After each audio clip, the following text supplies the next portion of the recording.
That was what lay ahead of us, gullible asses that we were, and if you think it was tough, you should have seen the Coma caravan loading up in the meadow at Westport. I've squared away and ridden herd upon most kind of convoys in my time, but shipping a brothel was a new one on me. Visiting 'em in situ, you don't realize how elaborately furnished they are. When I saw the pile of gear that had come ashore off the steamboat, I didn't credit it. A stevedore would have taken to drink. For one thing, the sluts all had their dressing tables and mirrors and wardrobes, stuffed with silks and satins and gowns and underclothes and hats and stockings and shoes and garters and ribbons and jewellery and cosmetics and wigs and masks and gloves and God knows what beside. There were several enormous chests which Susie called equipment, and which, if they'd burst open in public, would have led to the intervention of the police. Gauzy trousers and silk whips were the least of it. There was even a red plush swing and an electrical mattress. So help me. "Susie," says I ain't old enough to take responsibility for this cargo. Dear God, Caligula wouldn't know what to do with it. You've had some damned odd customers in Orleans, haven't you?" "We won't be able to buy it in Sacramento," says she. "You couldn't buy it in Babylon," says I. "See here, 2 of the wagons must be given over to food. We need enough flour, tea, dried fruit, beans, corn, sugar, and all the rest of it, to feed 40 folk for 3 months.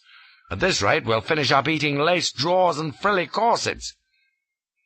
She told me not to be indelicate, and it will all have to go aboard. She wasn't running an establishment that wasn't altogether tip-top. So in went the fancy bed linen and tasselled curtains and carpets and chairs and chaise longues and hip baths, and the piano with candlesticks, and a case of music, oh yes, and 4 chandeliers and crystal lampshades and incense and bath salts and perfumes and snuff and cigars and 40 cases of Burgundy. I told the demented bitch it wouldn't travel. And oil paintings of an indecent nature in gilt frames, and sealed boxes of cheese and rahat lacum and soap and pomade, and to crown all, a box of opium, with Cleone's parrot in its cage to top everything off. In the end we had to hire 2 extra wagons. "It's worth it," says Susie to my protests. "It's all investment, darling, and we'll reap the benefit, you'll see."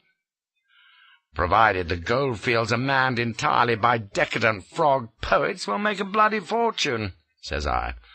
"Thank God we shan't have to go through customs." The whores were another anxiety, for while Susie had them thoroughly chastened and kept them dressed like charity girls, they wouldn't have fooled an infant.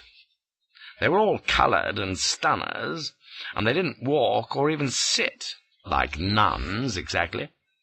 You just had to look at the stately black Aphrodite, regarding herself in a hand mirror, while the pert, creamy Claudia dressed her hair, or Josephine perched languidly on a box, contemplating her shapely little feet with satisfaction, or Medea and Cleone sauntering among the wild flowers with their parasols, or the voluptuous Eugenie reclining in a wagon, sultry-eyed and toying with her fan. No, you could tell they weren't choir girls.